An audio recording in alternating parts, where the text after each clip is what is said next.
बंदी छोड़ सतगुरु रामपाल जी भगवान की जय हो।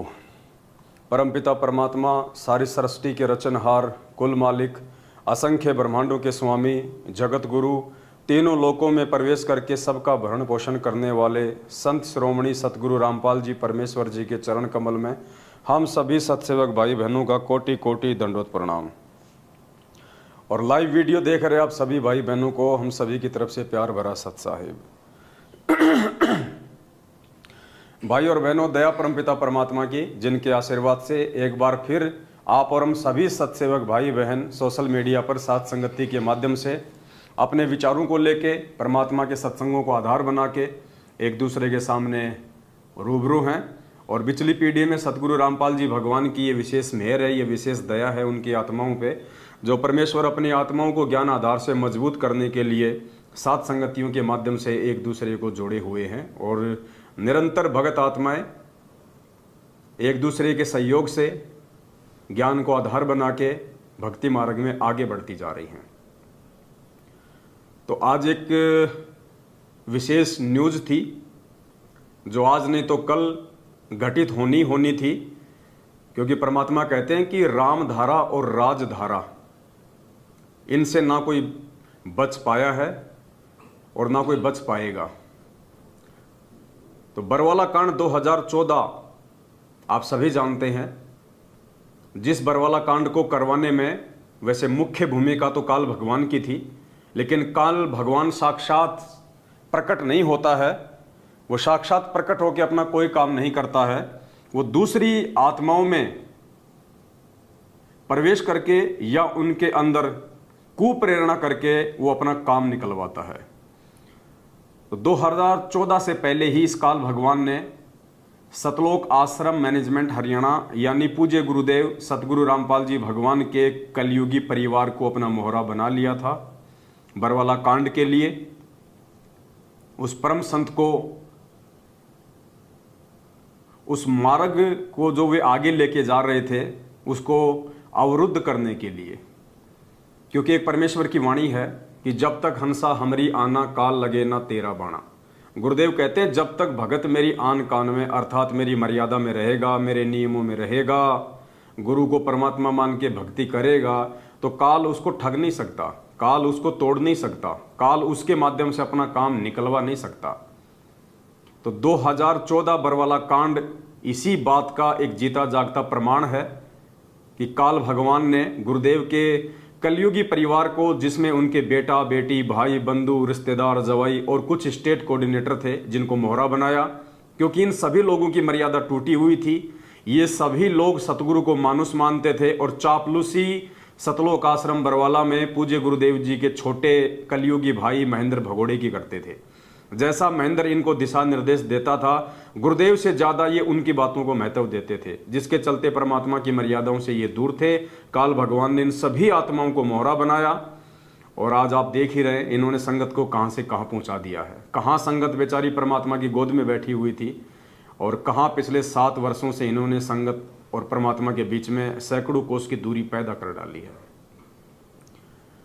और बरवाला कांड करवाकर जो कुछ लोग आज तक वांटेड बने घूम रहे थे, जिनमें मुख्य जो भगोड़ा है मुकदमा नंबर 428 में मर्डर के केस में, वो है सतगुरु रामपाल जी भगवान का छोटा कलयुगी भाई महेंद्र। उसके बाद में नंबर आता है संजय खानपुर वाला, जो कि गुरुजी की कलयुगी बेटी मंजू का पति है। और भी बहुत सारे लोग हैं, कुछ लोग अभी अंदर हैं, कुछ लोग बाहर हैं, भगोड़े की भूमिका में हैं, लेकिन मुख्यतः ये 4-5 लोग ही थे, जिनमें से कुछ लोग तो बरवाला कांड के दौरान ही पकड़े गए थे, कुछ लोग बाद में पकड़े गए जो अभी बाहर जमानत पे घूम रहे हैं। तो आज ऐसा ही एक व्यक्ति पुलिस के हत्थे चढ़ गया है, जो पिछले 7.5 साल से भगोड़े की भूमिका निभा रहा था, यानी मंजू का पति संजय खानपुर वाला रिटायर्ड फौजी, जो आश्रम में सतगुरु रामपाल जी भगवान का बॉडीगार्ड बन के घूमता था, उनका गनमैन बन के घूमता था और पिछले 7 वर्षों से संगत के दान पे हराम के टूक तोड़ रहा था। दास ने उसको सलाह भी दी थी 1-2 बार, वो जयपुर आया था दास से मिलने के लिए। हालांकि दास को उसने काफ़ी कुछ भला बुरा कहा, लेकिन हमें तो कोई फर्क पड़ता नहीं इन सब बातों से। तो उसने कहा था कि मुझे 12,000 रुपये मुझे तनख्वाह मिलती है संगत की तरफ से। तो दास ने कहा, रे नालायक, तू काहे की तनख्वाह ले रहा है? तू हट्टा कट्टा आदमी, मजदूरी कर, कहीं टोकरी गेर, 40-45 साल की तेरी उम्र है, तू क्यों संगत के टुकड़ों पे पल रहा है? और तू खुश होके मेरे को कह रहा है कि मुझे 12,000 रुपये मुझे तनख्वाह मिलती है, जैसे तू लोगों के घर में जाकर तू उनके खेतों के अंदर हल चला रहा हो। तो पुण्यात्माओं, हराम के खाने वाला कब तक बचेगा? आज नहीं तो कल पकड़ा तो जाना ही था। परमात्मा के दोषी हैं ये लोग, कब तक छुपते फिरेंगे, कब तक भागते फिरेंगे? तो देर सवेर बाकी लोगों का भी नंबर आएगा, इसमें कोई दो राय नहीं है। आज संजय खानपुर वाले का नंबर आया है। अब बेटे की अच्छे से जो है उसकी खातिरदारी होगी जवाई राजा की, जैसे जवाई राजा की ससुराल में खातिरदारी होती है ना, चावल बनाते हैं, फिर घी डालते हैं, फिर बूरा डालते हैं, सास उसके पास में बैठ जाती है हैं। अब वो पुलिस वाले सास बन के उसके पास बैठेंगे और ढंग से उसका जो रिमांड जिसको हम कहते हैं ना, अब अच्छे से होगा। अब क्योंकि 7 साल से जितना संगत का खाया है वो परमात्मा निकालेगी पीगा। तो हम आगे बढ़ेंगे, क्योंकि एक पीला पर्चा सतलोक आश्रम मैनेजमेंट हरियाणा वालों ने उसी विषय पे अभी शाम को 7 बजे भेजा है। बताओ, 7 बजे भी गुरुजी तो बिल्कुल हाजिर जवाब रहते हैं इनके लिए। चाहे रात को 12 बजे गुरुजी से जवाब मंगा लो, बिल्कुल तैयार रहते हैं परमात्मा इनके लिए। बताओ ये कौन सा टाइम है? देखो ऊपर टाइम लिखा हुआ है, ये देखो इधर, समय 7 PM। बताइए, और तारीख कितनी? आज ही आया है 23 जून 2022, यानी आज की डेट है। अभी तकरीबन 2 घंटे पहले आया है 7 बजे, जबकि जेल 4:30-5 बजे ही बंद हो जाती है। लेकिन 7 बजे का इन्होंने ये पर्चा भेजा है कि 7 बजे संत रामपाल जी महाराज जी ने हिसार जेल से सर्व संगत के लिए एक स्पेशल फरमान भेजा है। तो फरमान आपको एक बार पढ़ के सुना देते हैं। और पकड़ाने वाले भी मैनेजमेंट के ही लोग हैं। दास ने आपको एक बार कहा था पुण्यात्माओं कि मैनेजमेंट के अंदर 3-4 गुट बने हुए हैं। मैनेजमेंट में 3-4 खेमे बने हुए हैं, और इन लोगों ने केवल संगत को मोहरा बना के धर्म को धंधा बना रखा है। इन्हें भक्ति से, ज्ञान से कोई मतलब नहीं है। ये यदि ज्ञान प्रचार करवाते हैं तो सिर्फ अपने स्वार्थ के लिए करवाते हैं कि ज्यादा से ज्यादा लोग नाम दीक्षा लेंगे तो ज्यादा से ज्यादा हमारे पास ज्योति, दान और पाठ का पैसा आएगा। वरना इन लोगों को कोई मतलब नहीं है दुनिया में ज्ञान फैलाने का। अगर इनको खुद को ज्ञान होता, अगर इन मैनेजमेंट वालों को, सतलोक आश्रम वालों को, गुरुजी के परिवार वालों को अगर खुद को ही ज्ञान होता, आध्यात्मिक ज्ञान होता या कोई सामाजिक ज्ञान होता, पुण्यात्माओं ये बरवाला कांड ही ना होता। अगर इनको खुद को ज्ञान होता तो परमात्मा के बच्चों को कौन वहां पे काले कपड़े पहना के बैठा था? कौन परमात्मा के बच्चों को उनके हाथों में डंडे, लठ, पत्थर, पेट्रोल बम और बंदूक देके पुलिस वालों के सामने मरने मारने के लिए खड़ा करता? तो इनको खुद को ही ज्ञान नहीं, दुनिया को क्या शिक्षा देंगे? ये जितने भी टीवी चैनलों पे इन्होंने सत्संग चलवा रखे हैं, बेचारे भोले भाले भक्तों को मोहरा बना के फ्री के मजदूर पकड़ के जो ये गांव-गांव में जो पुस्तकें बंटवाते हैं केवल अपने धार्मिक धंधे के लिए। इन्हें केवल अपने धंधे से मतलब है, संगत से मतलब नहीं है, इनको दुनिया से मतलब नहीं है, इनको भक्ति और भगवान से मतलब नहीं, इनको केवल पैसों से मतलब है कि बस पैसे मिलते रहें, हमारा काम होता रहे। और दास का ये जो भगोड़ा जो पकड़ा गया है, बरवाला कांड का मुख्य दोषी मंजू का पति संजय खानपुर वाला, मेरा इससे कोई राग द्वेष नहीं है। ना इसने मेरी कोई जमीन हड़प रखी है, ना इसने मेरे कोई पैसे मार रखे हैं, ना मैंने उसकी जमीन हड़प रखी है, ना मैंने उसके कोई पैसे मार रखे हैं। लेकिन जो सत्य है वो कहना हमारी सेवा है। ये परमात्मा का दोषी है, इसलिए पूरी संगत का दोषी है ये। और 7.5 साल से संगत के दान पे हराम के टूक तोड़ रहे थे ये।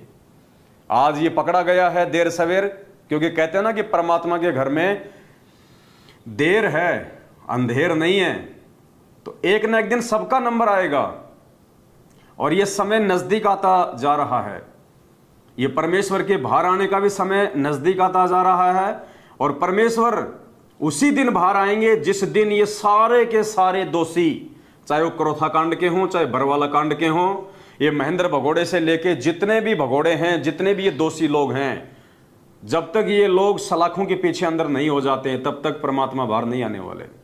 तो धीरे धीरे एक एक करके सारे भगड़ों का नंबर आ रहा है, सब अंदर जाएंगे, सबकी हड्डियां टूटेंगी। और अब क्या करेगा ये जाके, जैसे इसके बाकी भाइयों ने किया था जेल जाके, गुरु जी के खिलाफ ही बॉन्ड भर देगा, गुरु जी के खिलाफ अपने बयान देगा।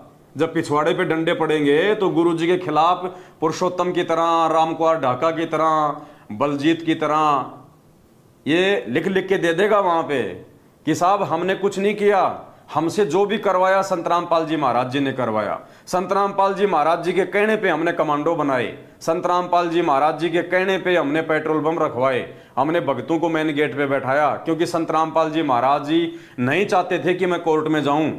सारा का सारा ब्लेम, पूरा का पूरा ठीकरा गुरु जी के सिर पे फोड़ दिया जाएगा। हो सके तो अखबारों की कटिंग में आजकल में इसके बयान आने शुरू हो जाएंगे, आप जी देख लेना।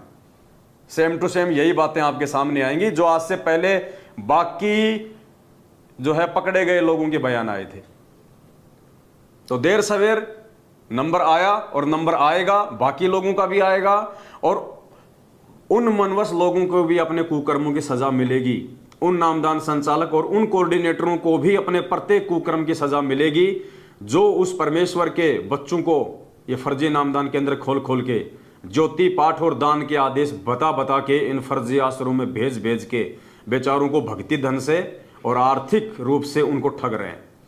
नंबर उनका भी आएगा, भले उनका नंबर पुलिस की पकड़ में ना आवे, लेकिन जैसे अभी 4-5 दिन पहले मध्य प्रदेश के मांडला का तहसील कोऑर्डिनेटर राकेश दास सारनामी, जो अभी हार्ट अटैक से जो मरा है, उसके 1 महीने पहले बिहार का स्टेट कोऑर्डिनेटर राजदेव बाबू बाथरूम में बैठा बैठा ही मर गया, हार्ट अटैक। उससे पहले गुजरात का कोऑर्डिनेटर कानू दास, वो मर गया। तो पुण्यात्मा धीरे धीरे सबका नंबर आएगा। उससे पहले जम्मू कश्मीर का स्टेट कोऑर्डिनेटर ताराचंद, वो हॉस्पिटल में मरा, अकाल मौत बीमारी से। और आए दिन संगत तो आलू टमाटर की तरह मर ही रही है।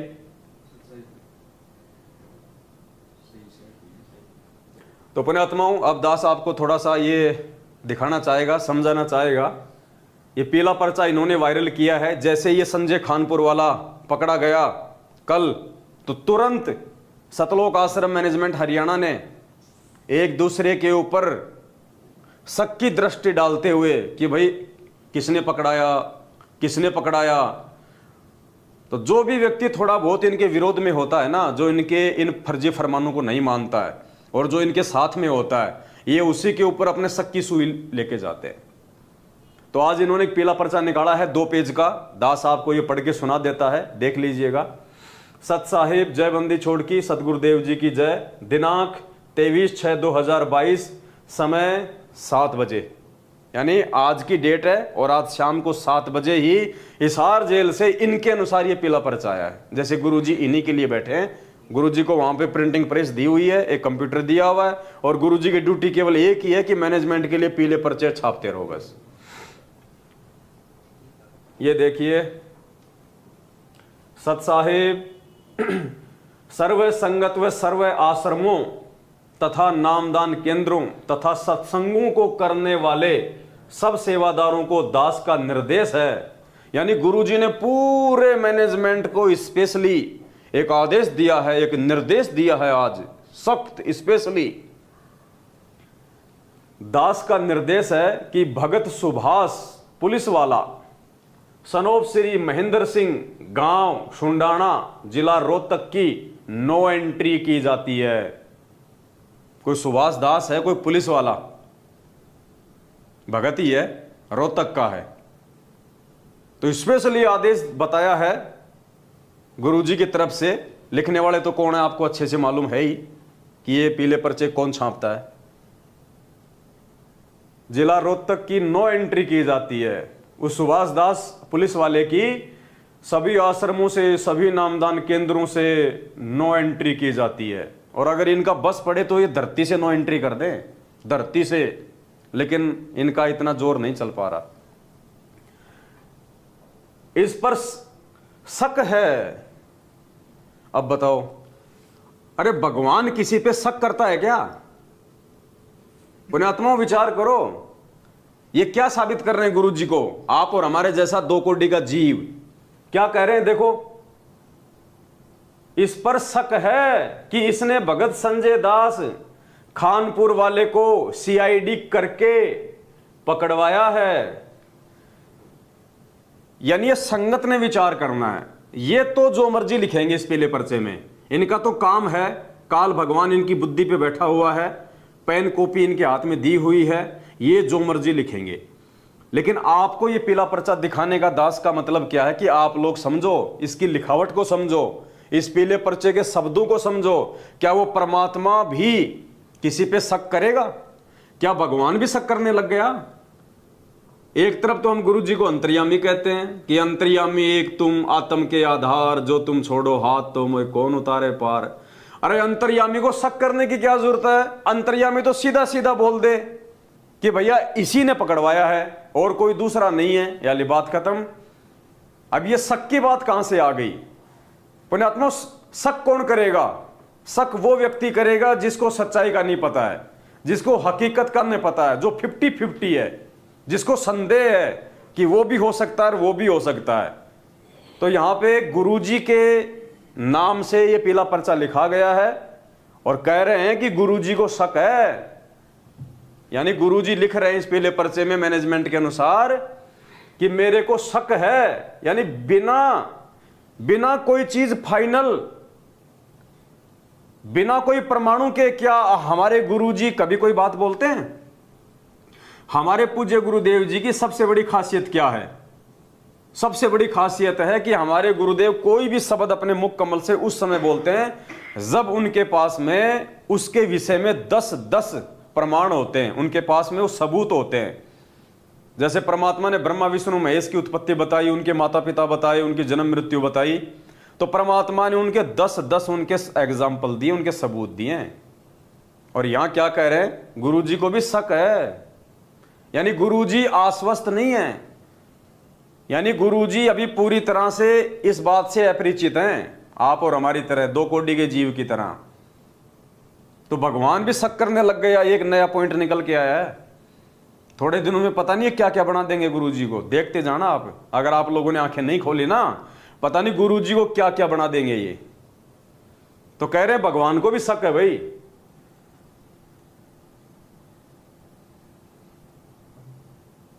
श्री महेंद्र सिंह, गांव सुंडाना, जिला रोहतक की नो एंट्री की जाती है। इस पर शक है कि इसने भगत संजय दास खानपुर को सीआईडी करके पकड़वाया है। अब दूसरी बात पुण्यात्माओं,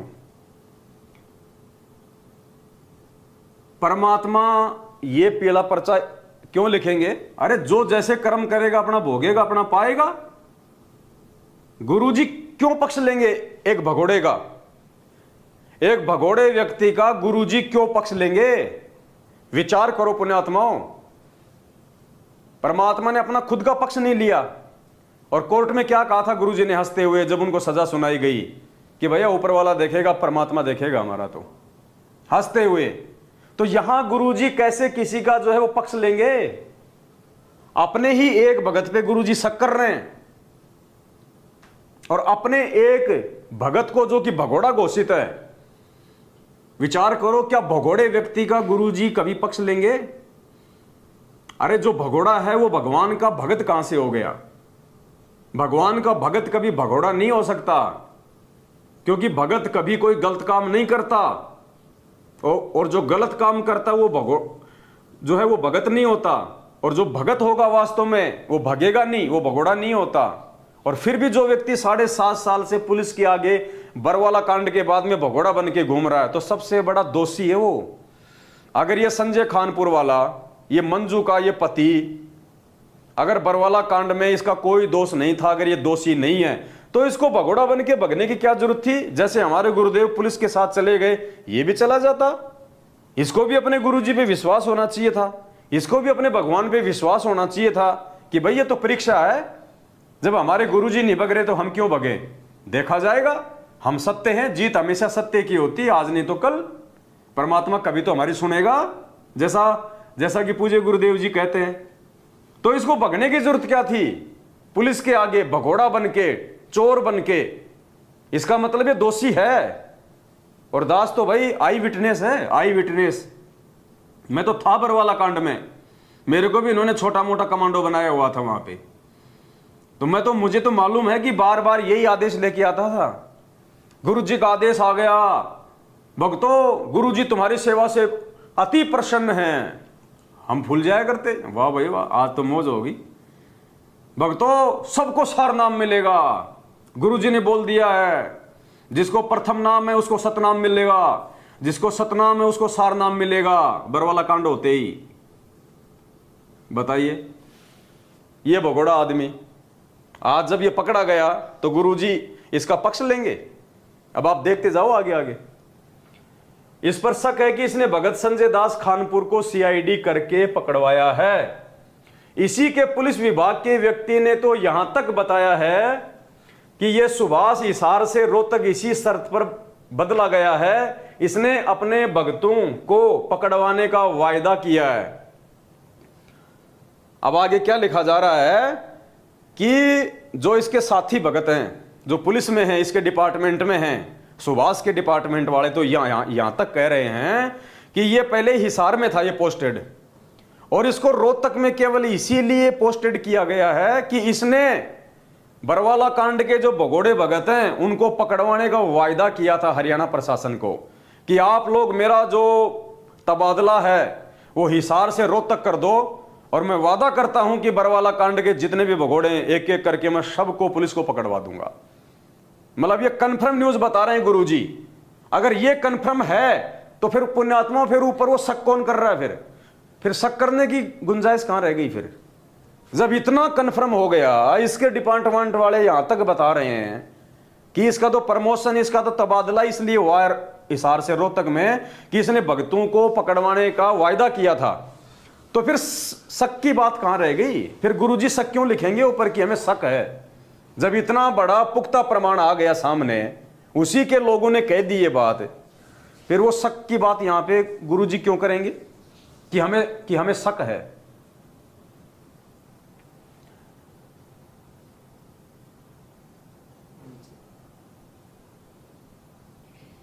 इसी के पुलिस विभाग के व्यक्ति ने तो यहां तक बताया है कि यह सुभाष हिसार से रोहतक इसी शर्त पर बदला गया है, इसने अपने भक्तों को पकड़वाने का वायदा किया है। मतलब बात फाइनल हो गई, फिर शक की तो कोई गुंजाइश रही नहीं। तब यह बदला गया है।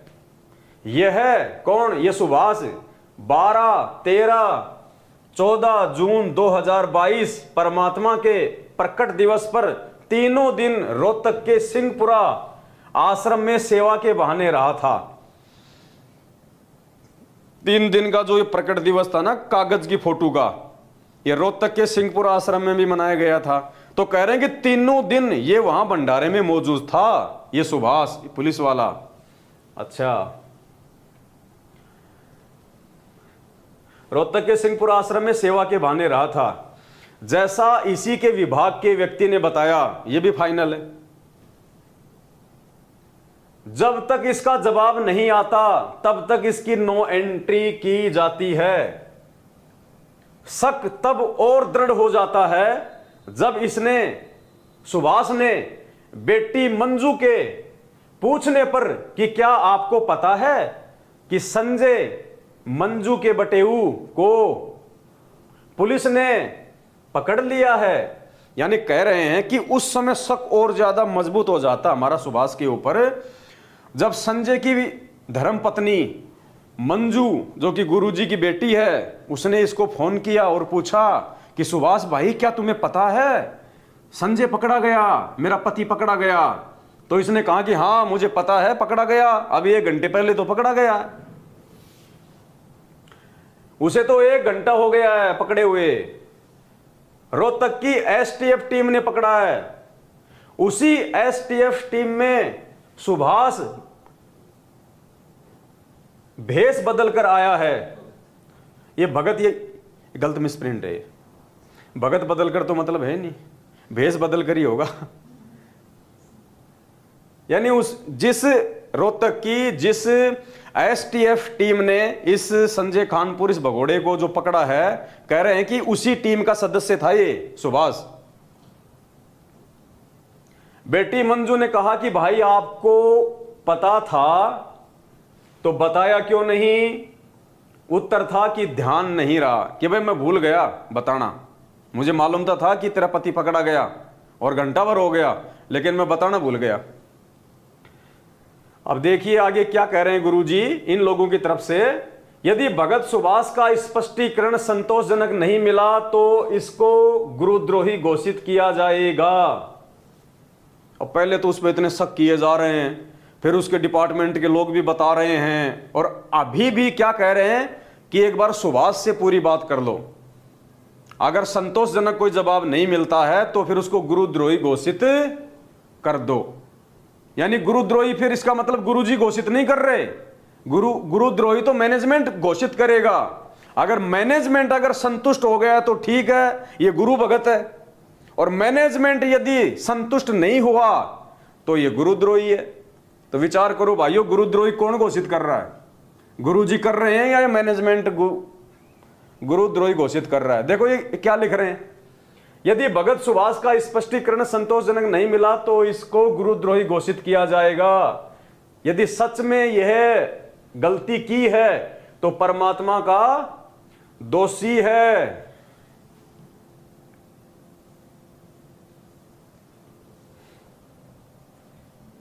यदि सच में उसने ये गलती की है तो परमात्मा का महा अपराधी है। आस्तीन के सांप का काम किया है। बताओ, भगोड़े को पकड़वा दिया तो आस्तीन का सांप हो गया। गुरु गद्दारों को यदि किसी ने पकड़वा दिया तो ये तो नेक काम है, आज नहीं तो कल ये तो वैसे पकड़े जाते। और मान लो पुण्यात्माओं, अगर इसको ये सुभाष ने नहीं पकड़वाया होता और पुलिस ने ही पकड़ लिया होता तो क्या पुलिस को भी गुरुद्रोही घोषित करते? बताओ, क्या पुलिस को भी गुरुद्रोही घोषित करते? ये किसकी भाषा है ये पहले पर्चों में थोड़ा विचार करो आप लोग। महाअपराधी है, आस्तीन के सांप का काम किया है, अगले आदेश तक इसे संपर्क काटें, इसको मिशन की कोई जानकारी ना दें, मत दो जानकारी। जो काम था वो तो इसने कर दिया, अब बाढ़ में गई तुम्हारी जानकारी, क्यों चाहिए इसको मिशन की जानकारी? और तुम लोग जो शब्द जो ये लिख रहे हो ना कि इसको मिशन की जानकारी ना दें, तुम लोग खुद ही आतंकवादी वाले काम कर रहे हो। अरे अगर तुम भगत हो, तुम्हारा काम अगर विश्व कल्याण का है तो नालायकों, तुम्हारे मिशन में कौन सी AK-47 बंदूकें बन रही है जिसकी जानकारी हो जाएगी तो बहुत बड़ा नुकसान हो जाएगा। अरे भगत कभी कोई छुपा के काम करता है क्या? भगत कोई आतंकवादी होता है क्या? भगत कोई 2 नंबर का काम करता है क्या जो उसके मिशन की जानकारी हो जाएगी? तुम ज्यादा से ज्यादा क्या करते हो? पुस्तकें छपाते हो, टीवी पे सत्संग चलवा रहे हो, भगतों से दान का पैसा खा रहे हो। अगर तुम AK-47 बंदूकें बना रहे हो जब तो भाई बात अलग है। तो कह रहे हैं इसको मिशन की कोई जानकारी ना दें, जैसे तुमने बहुत बड़ा कोई महाकल्याण का काम छेड़ रखा हो। भक्तों को ज्योति पाठ के नाम पे लूटते रहते हो, साल में 3-4 तुम्हारे दिवस आ जाते हैं, बस ये तुम्हारा मिशन है, ये तुम्हारा काम है। और कौन सा मिशन है भाई तुम्हारा? बताइए। लोगों को ठगने के अलावा, लोगों को लूटने के अलावा, सतगुरु रामपाल जी भगवान के आदेशों की आड़ में, उनके सत्संगों की आड़ में, उनकी पुस्तकों की आड़ में तुम्हारा दूसरा मिशन है क्या जिसकी जानकारी हो जाएगी तो तुम्हें बहुत बड़ा नुकसान हो जाएगा। आगे क्या लिखा है देखो, गुरुजी। नीचे क्या लिखा है फिर? जैसे बाकी लेटर में आता है संत रामपाल दास, यानी लेटर लिखने वाला, यहां क्या लिखा है? गुरुजी। अब गुरुजी खुद लिखेंगे क्या? गुरुजी। इसका मतलब ये पीला पर्चा कोई बाहर लिख रहा है और नीचे लिख रहा है फिर वो गुरुजी, कि गुरुजी ने भेजा है जेल से। अगर कोई जेल से लेटर लिख के भेजेगा तो गुरुजी लिख के नहीं आता, उसका नाम आता है, क्योंकि जेल वालों के लिए गुरुजी नहीं है, जेल वालों के लिए वो एक कैदी है, वो एक मुजरिम है। और जेल से यदि कोई लेटर आएगा तो उसका नाम लिखा हुआ आता है, ऐसे नहीं आता। और आज ये एक लेटेस्ट एक न्यूज है, ये कोई लॉर्ड बुद्धा फाउंडेशन है,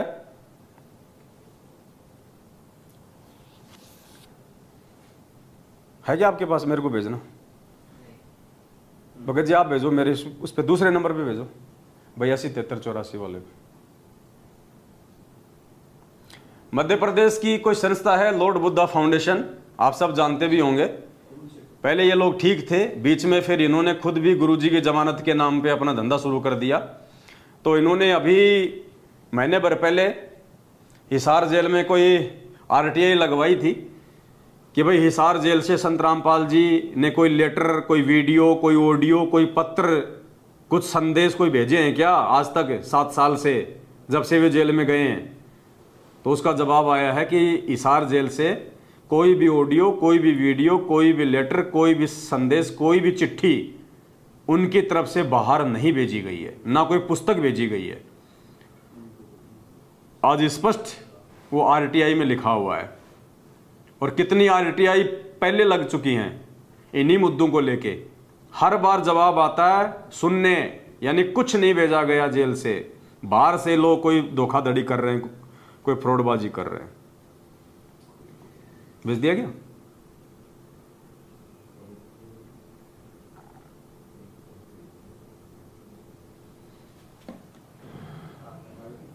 तो ये है वो सुभाष दास पुलिस वाला 2 स्टार, क्या होता है 2 स्टार, सब इंस्पेक्टर है ये रोहतक में। तो इसको अब गुरुद्रोही घोषित किया जाएगा। बताओ भाई साहब को नमस्कार, आप भी हमारी श्रेणी में आ गए। आपका धन्यवाद है साथ संगतियों में, अगर आप आना चाहो तो आपका मोस्ट वेलकम है, क्योंकि गुरुद्रोही तो आप घोषित किए जाओगे, इसमें कोई शक नहीं है। ये पट्टा तो आपके गले में डाला जाएगा। तो आपसे निवेदन है, अगर परमात्मा आपको सद्बुद्धि दें तो आपने एक नेक काम किया है एक भगोड़े को पकड़वा के, और आप साथ संगतियों से भी जुड़ जाओ ताकि परमात्मा के आप जी और थोड़ा सा नजदीक आओ, थोड़ा ज्ञान को आधार बना के आप भी थोड़ा भक्ति मार्ग पे चलो ताकि आपका भी आत्म कल्याण हो। तो ये भाई साहब हैं, अब इनको गुरुद्रोही इनको घोषित किया जाएगा। बताओ, ये तो पुलिस वालों को भी नहीं छोड़ते, हमारे जैसों को तो क्या छोड़ेंगे, ये तो पुलिस वालों को भी, सब इंस्पेक्टर जैसे महान लोगों को भी ये तो गुरुद्रोही घोषित कर रहे। भाई बताओ क्या कर ले इस दुनिया शानी का। तो पुण्यात्माओं निकलो इसके जाल से बाहर। ये आरटीआई है,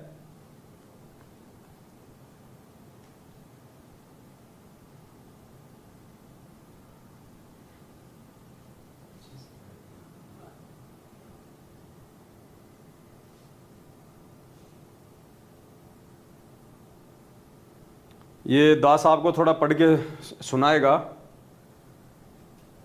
राज्य जन रणजीत पैलेस, सूरजपोल, रतलाम, मध्य प्रदेश, क्रमांक 3165, यानी ये आरटीआई का नंबर है 3165, दिनांक 27 मई 2022, यानी अभी ये तकरीबन 20-25 दिन पहले की है। तो इसमें इन्होंने क्या सूचना मांगी थी जेल से? मांगी गई सूचना, संत रामपाल दास जी केंद्रीय जेल नंबर 2 हिसार में वर्ष 2015 से बंद हैं के द्वारा वर्ष 2015 से अप्रैल 2022 तक की अवधि में संत रामपाल दास जी द्वारा जेल में रहते हुए जेल से बाहर पुस्तक, पैम्पलेट, संदेश, ऑडियो, वीडियो जारी हुए की प्रमाणित प्रतियां। तो सामने इसका ये जवाब लिखा हुआ है आरटीआई में, प्रदान की गई सूचना, कोई पुस्तकें, पैम्पलेट, संदेश, ऑडियो व वीडियो इत्यादि इस कार्यालय द्वारा प्रेषित नहीं किया गया है, इसलिए सूचना शून्य है। यानी आज तक 7.5 साल हो गई, हिसार जेल से संत रामपाल जी ने ना कोई पुस्तक जेल से लिख के भेजी, ना कोई ऑडियो भेजी, ना कोई वीडियो भेजा, ना कोई संदेश भेजा संगत के लिए, ना कोई मैसेज भेजा, ना कोई पर्चा भेजा, ना कोई चिट्ठी भेजी। ये आरटीआई कह रही है गवर्नमेंट डॉक्यूमेंट्स हैं, तुम लोग मूर्ख बन सकते हो, सरकार मूर्ख नहीं होती है। नंबर 2, संत रामपाल जी द्वारा जेल में रहते हुए दिनांक 16/3/2022, 20/3/2022 व 21/4/2022 को जारी संदेश एवं दिनांक 11/3/2022 को डीजीपी राजस्थान जयपुर के नाम पत्र जेल में जारी हुए, उनकी जेल अभिलेख की प्रमाणित प्रतियां, यानी इस पवन दास को पकड़वाने के लिए जो आजकल ये फर्जी लेटर लिए घूमते हैं ना, ये थानों में हमारी साथ संगतियां रुकवाने के लिए कि राजस्थान के डीजी के नाम पे इन लेटर जारी किया है, तो वो भी इन्होंने सूचना मांगी कि राजस्थान जयपुर डीजी के नाम पे कोई लेटर जारी किया गया क्या। तो सूचना आई है कोई संदेश व पत्र इत्यादि इस कार्यालय द्वारा प्रेषित नहीं किया गया, इसलिए सूचना शून्य है। बिल्कुल स्पष्ट कर दिया, सब बकवाद है, सब फर्जीवाड़ा है, सब झूठ है। संत रामपाल जी की तरफ से आज तक ऐसी कोई सूचना, कोई ऑडियो वीडियो पत्र लेटर कुछ नहीं भेजा गया। अब ये गवर्नमेंट कागज है भाई, इनको भी अगर कोई गधा नहीं माने तो फिर तो भाई उसका तो राम ही रखवाड़ा। फिर राज्य जन सूचना अधिकारी कम जेल अधीक्षक केंद्रीय जेल नंबर 2, ये उनके सिग्नेचर हैं, ये है पूरा सिस्टम। ये अब बताओ, आपकी आंखों के सामने है सारा, आरटीआई है, सब कुछ है। तो थोड़े दिनों में भाई साहब का भी पीला पर्चा आ जाएगा, आधा तो आ गया है, आधा और आ जाएगा। अगर इनके जवाब से अगर महेंद्र भगोड़ा संतुष्ट नहीं होता है तो इनको भी गुरुद्रोही घोषित कर दिया जाएगा। तो पुण्यात्माओं, इस काल भगवान के जाल से निकलो, परमात्मा दया करे, सात संगतियों से जुड़ो, मालिक की शरण में आओ। एक ये छोटी सी सूचना थी जो आप सभी भगत भाई बहनों को देनी थी, परमात्मा के आशीर्वाद से आप जियों को दी गई है।